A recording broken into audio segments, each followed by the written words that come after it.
You've been making some bad wishes, haven't you? Well, that's at least the origin. Excellent idea. Terrible, terrible execution. But, historically, Shadow Dragons are some of the strongest cards we've had in Dragon Ball Super card game. Masters specifically.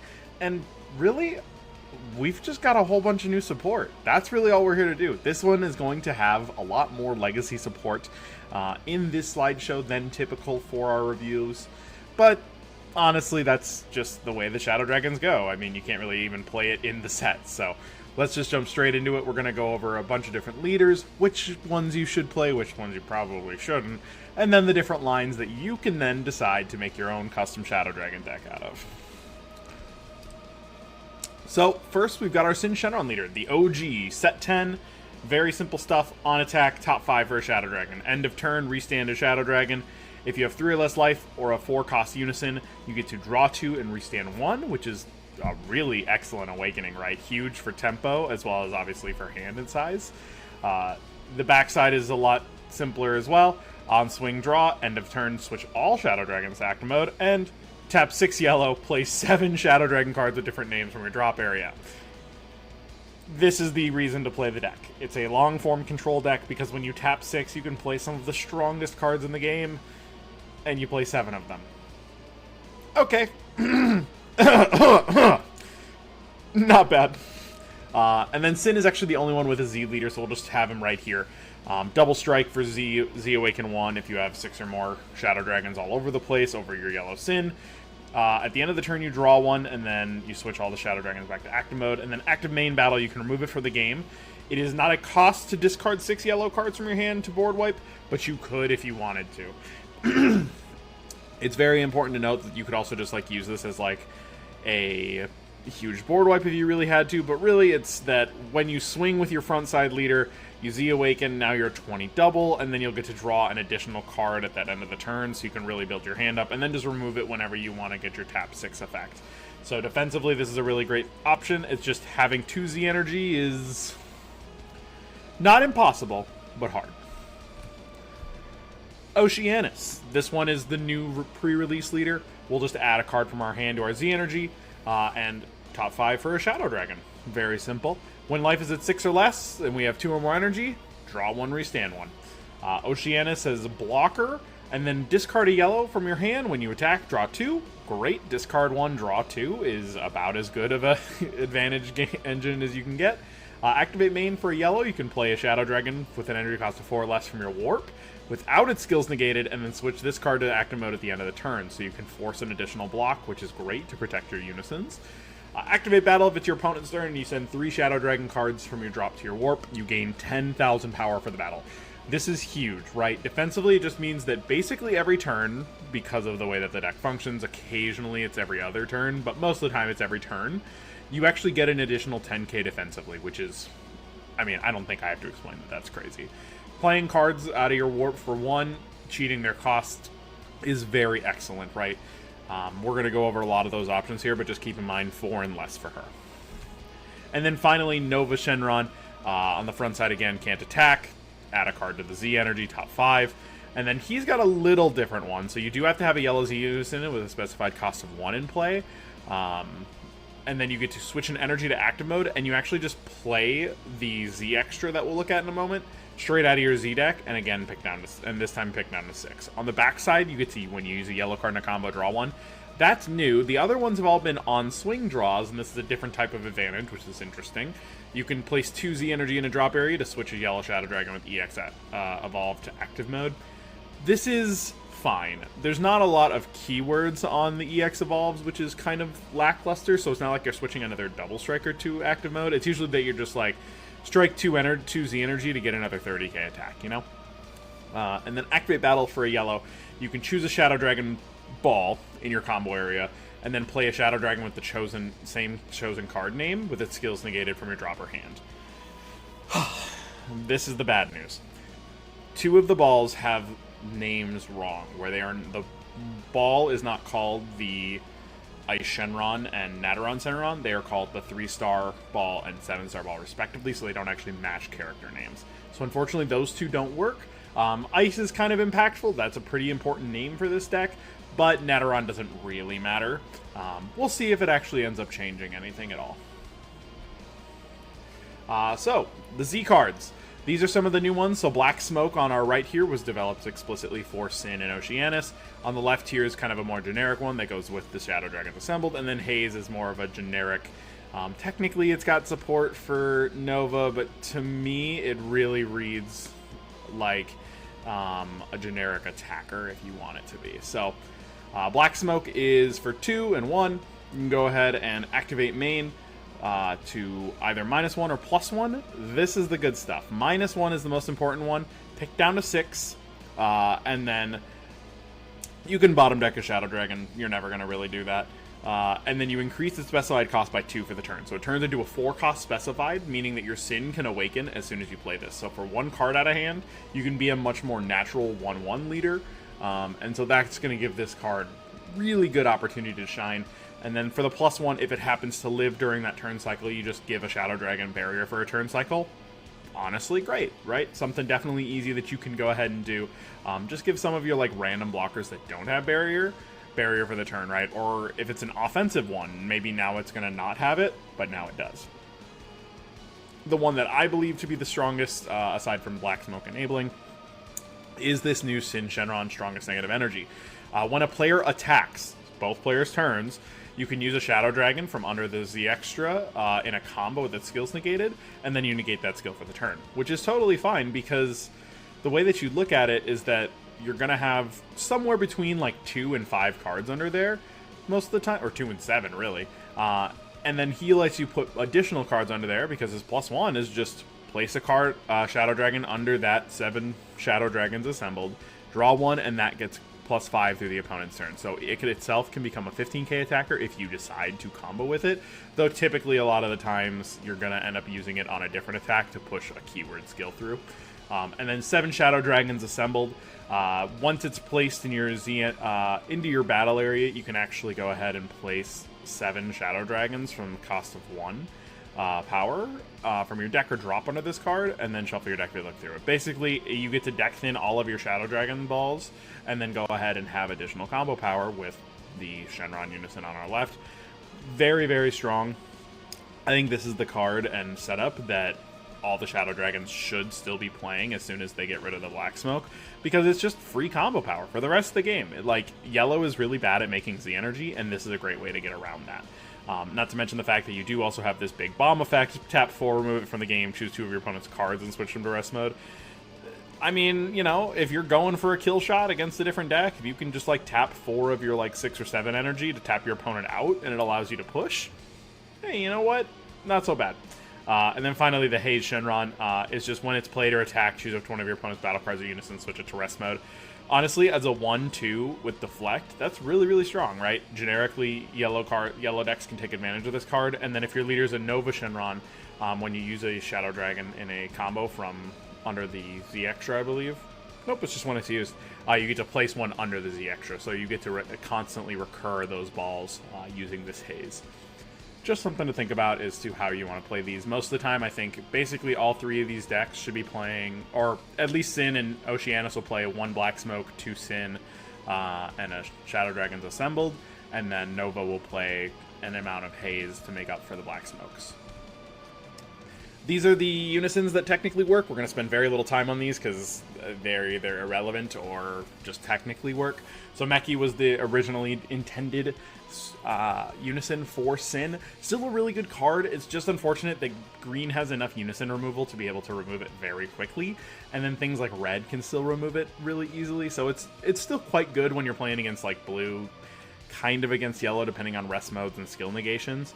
But it is still really strong. It's an advantage engine. It keeps stuff tapped. You can eventually use its -4 if your opponent doesn't deal with it to steal their best boss monster and try to kill them.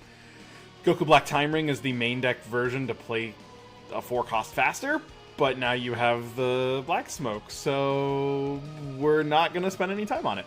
Omega Shenron just allows you to use Shadow Dragons in a combo, so honestly, it's not bad. It builds 1 Z energy a turn. But for 2, it doesn't really do anything. It does have Empower, so it can go over itself as well as others in case you wanted to get the -7 to switch to switch a Shadow Dragon to active mode. But for 7 markers, that's an extremely steep cost for cards that are typically just a bunch of big 30k single strikers. Guru and Super Mira, they're 4-cost Unison, so technically they work. Don't play them.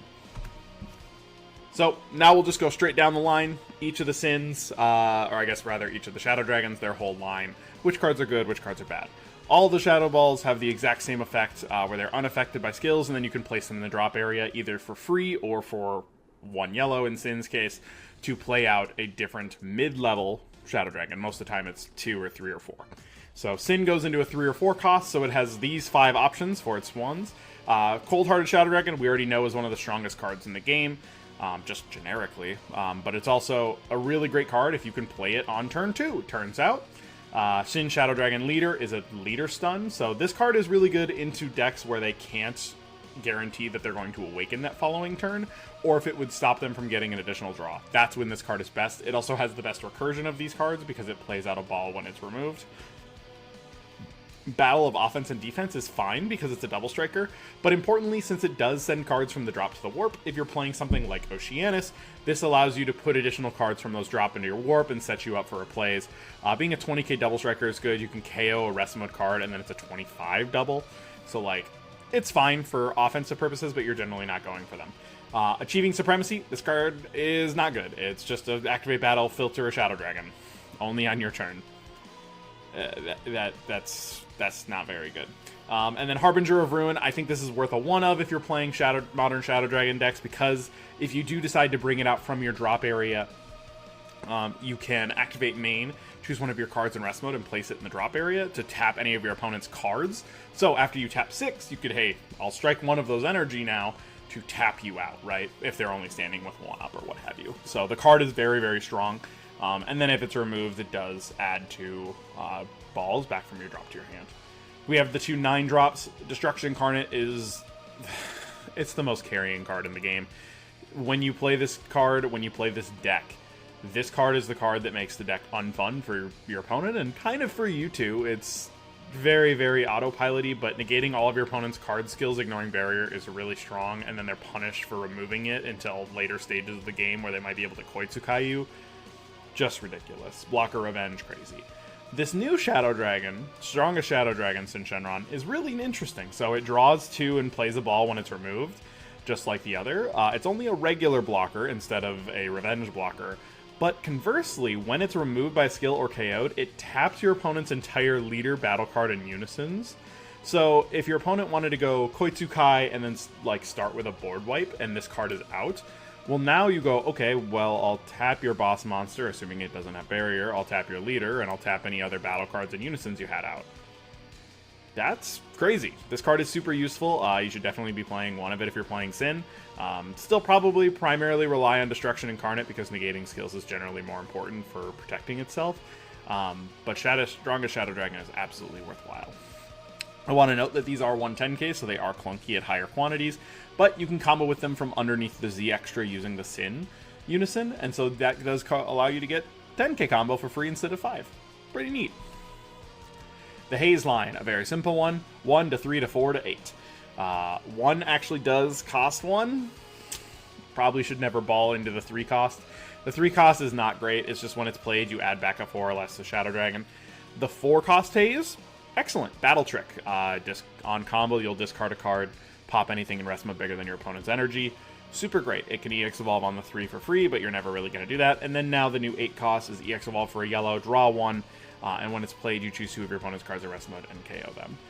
It has the same recursion effect of playing a ball.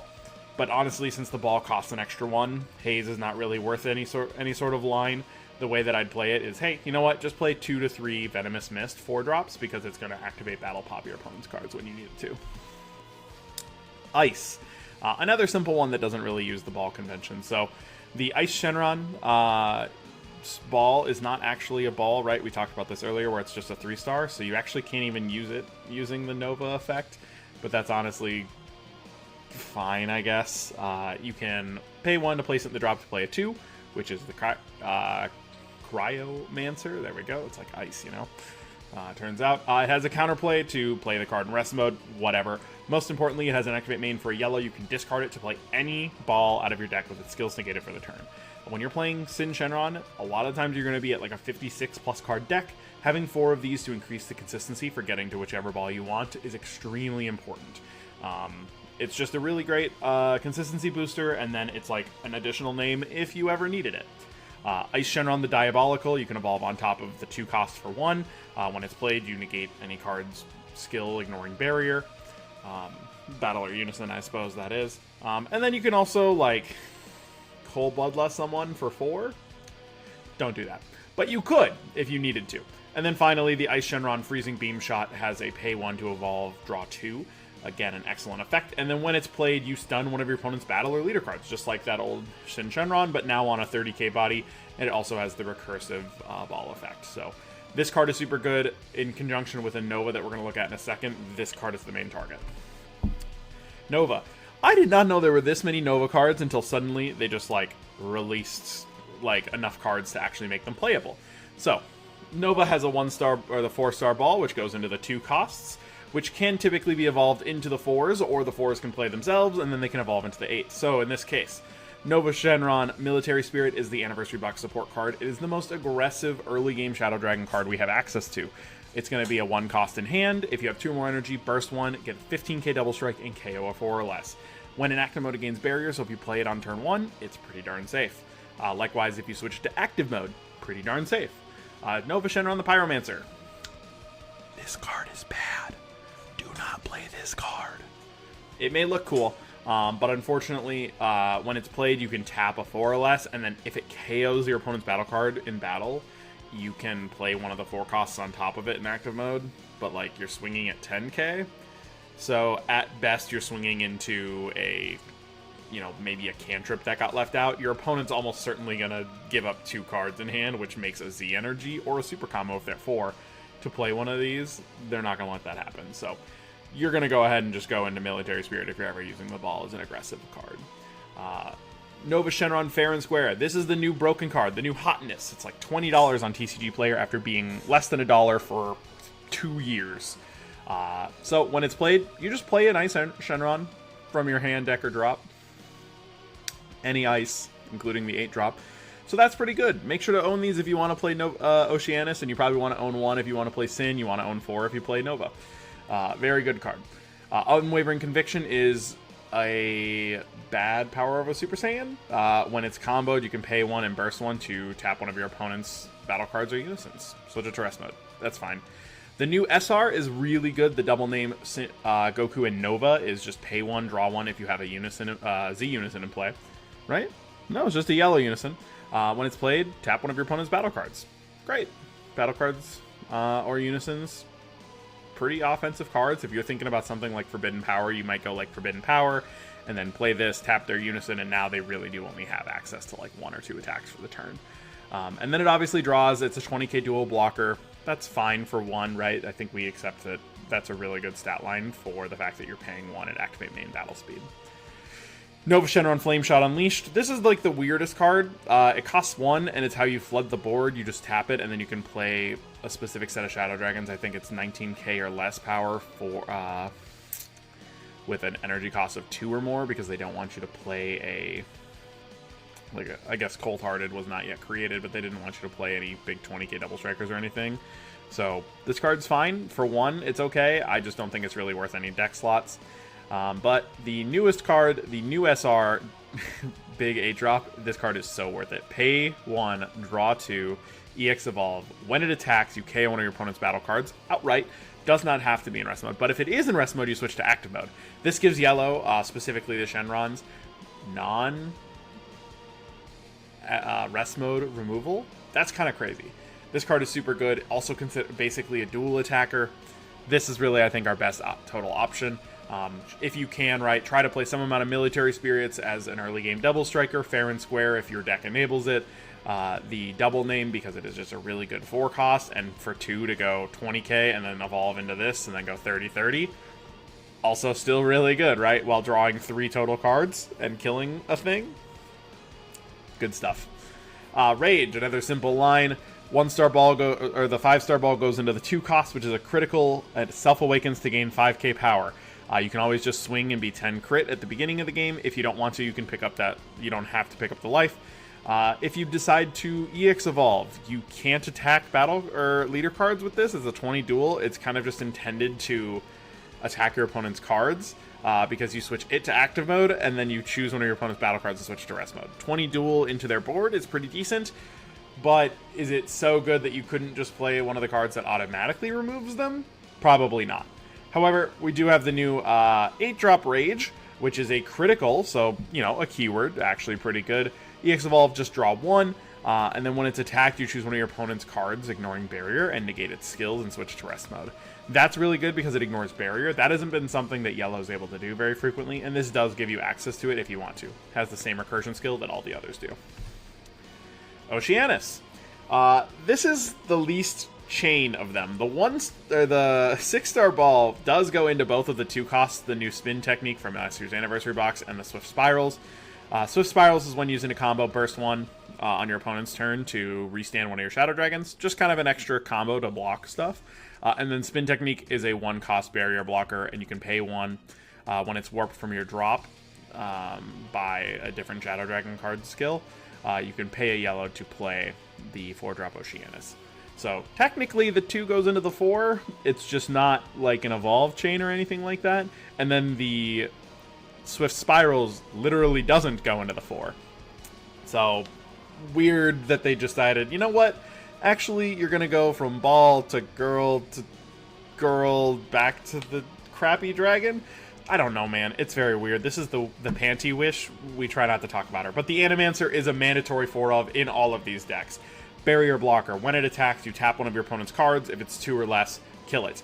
Activate main, burst 1, discard it, and then top 5 for Yellow Shadow Dragon, 8 or less. That's as good as it gets, right? You're building your drop area for a lot of your effects.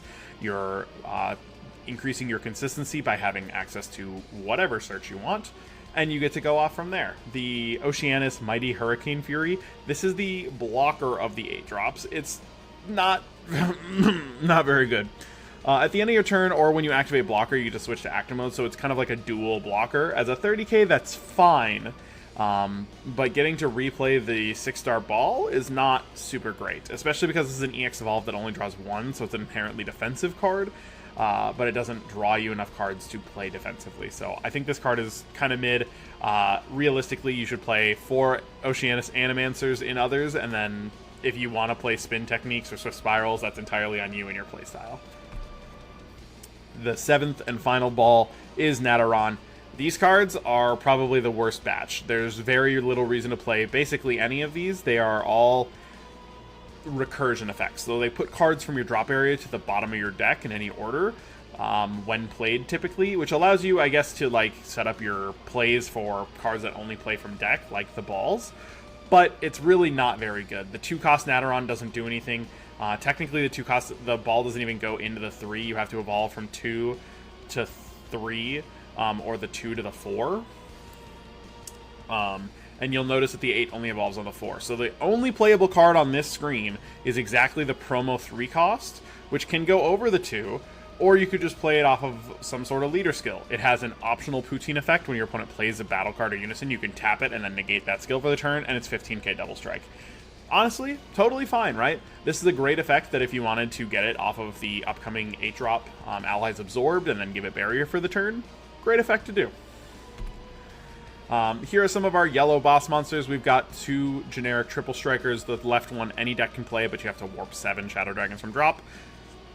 Honestly, not that easy. I'll be real. But it does occasionally come up. It has unique 30k triple strike. Really not that big of a complex card. And then on the right is another triple striker from the AOD deck, but this card is really only playable in Sin, where you're going to tap 6 to play any card with Shadow Dragon, because the other activate main to play itself is not going to be in this deck. When it's played, you either draw 1 or KO one of your opponent's cards, ignoring barrier. Again, barrier removal, great. You know, tap 6 if you can set up additional defense, you know, by clearing your opponent's board or drawing that card. Really great spot. Allies Absorbed, this is the most skillful card in any of the Shadow Dragon decks. How you use this card basically dictates how your deck is going to flow. This is the card that enables hyper-aggressive strategies as well as hyper-defensive strategies and is a huge value card. It's got unique, so you can only play one. Activate main for a yellow. You can choose one mono yellow Shadow Dragon with an energy cost of 4 or less in your battle area and place it in its owner's drop to draw one and play it from your hand. Great, right? So if you attack with something more aggressive like a Rage or a Military Spirit Nova, right? Get that critical, get that double strike, and then sack it off for this. Then you can use this Activate Main to warp a Shadow Dragon between 2 and 4 that isn't Sin from your drop area and gain that card's skills for a turn cycle. So, you go pay 1 for Nova, double strike, 15k, kill a card, burst 1.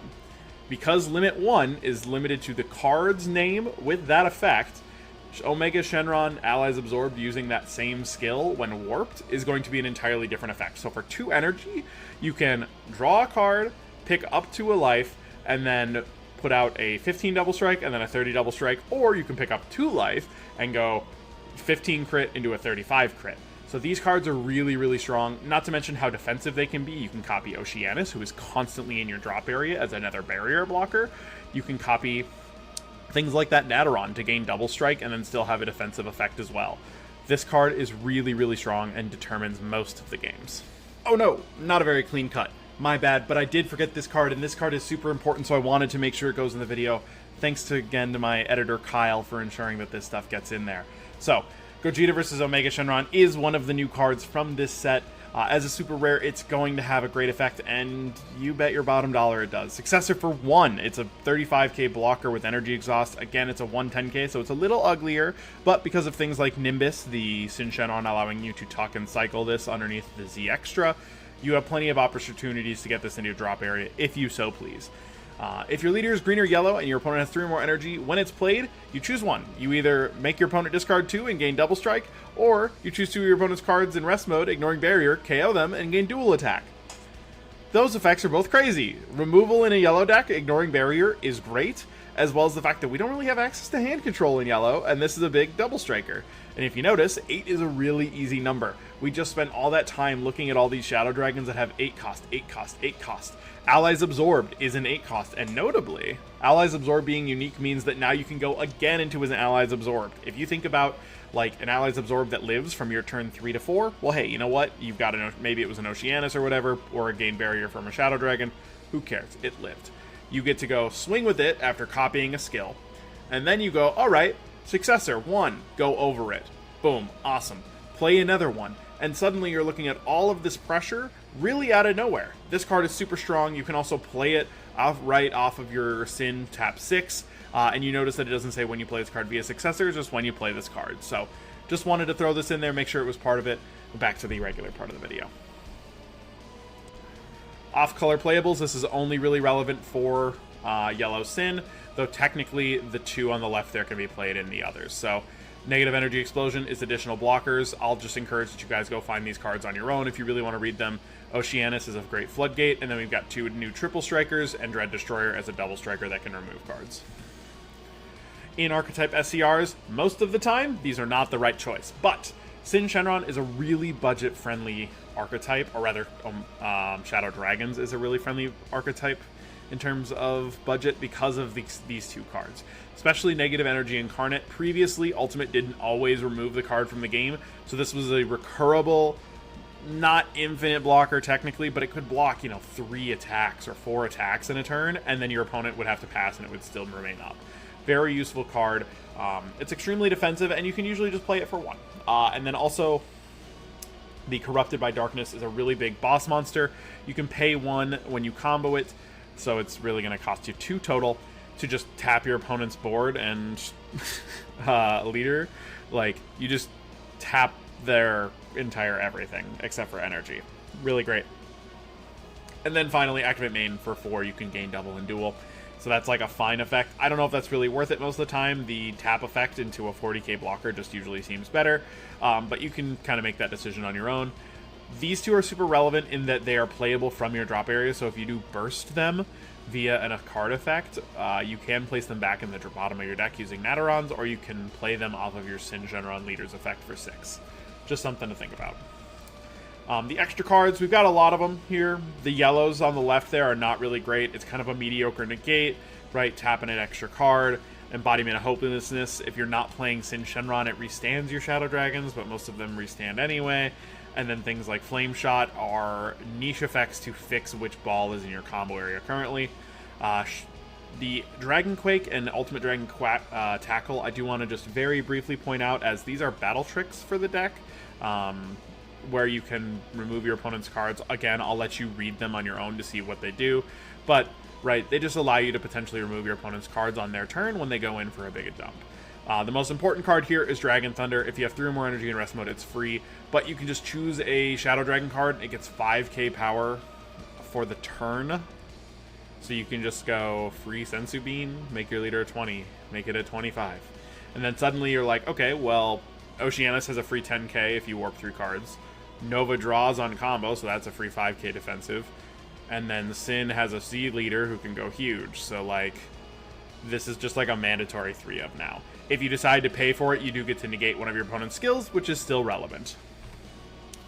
So the only question left is, what are you going to play? With that, I do want to go ahead and thank everybody for watching. This is one of those longer videos. I do really appreciate every little bit of time that you gave me here. What I would say is that if you look back at these, Oceanus is going to be the most mid-range deck. This is something that I would recommend to just about anybody looking to pick up the game, right? The hard part is that you got to own fair and squares, and these cards are expensive. In terms of getting value, she just really can't be beat on these Shadow Dragons. Sin Shenron is the classic, the OG. His pay 6 effect is devastating, but he's really weak to aggro. He's really weak to hand control. He's got a lot of issues beyond that, but if you can make it to 6, or if you can use the new Gogeta Secret Rare, wink wink, hint hint, nudge nudge, this is a really great option for you. Very control heavy. It's a really great option if you just don't want your opponent to have fun. And then Nova, this is the one that I'm the least sure about. So there are reasons to play Oceanus over Sin, and there are reasons to play Sin over Oceanus, but I can't find a reason to play Nova over Oceanus. Initially, it was going to be more aggressive, except that the cards that it plays for 4 have their skills negated, and not just for the turn, but for the game. So yes, you can kind of cheat your way up to the 8 drops a little easier, but does that really matter when Oceanus does it for the same? But she's drawing more and has an easier awaken and doesn't have to rely on these weird combos, right? Like, you can just play fair and square and just get a 30k body that stuns your opponent's leader and a 20k body, and then if you want to EX evolve, you can, but you don't have to, right? So it's definitely something to think about and how you actually want to do it, because the skills are negated for the game. You can't even play like defensive cold-hearteds or anything like that. You obviously do draw the most with this deck just because you have the extra combo draw, and especially if you're using the Sin Shenron Z-Unison, you do get additional effects, but I just don't know that this is going to be the right way. But, you know, if you're a big fan of Nova, I would love to see someone push it, because Yellow does not have a lot of combo-based decks, and I'd love to see it get pushed. With that, thanks so much for watching, everybody. Let us know which one you're going to play in the comments, and have a good one.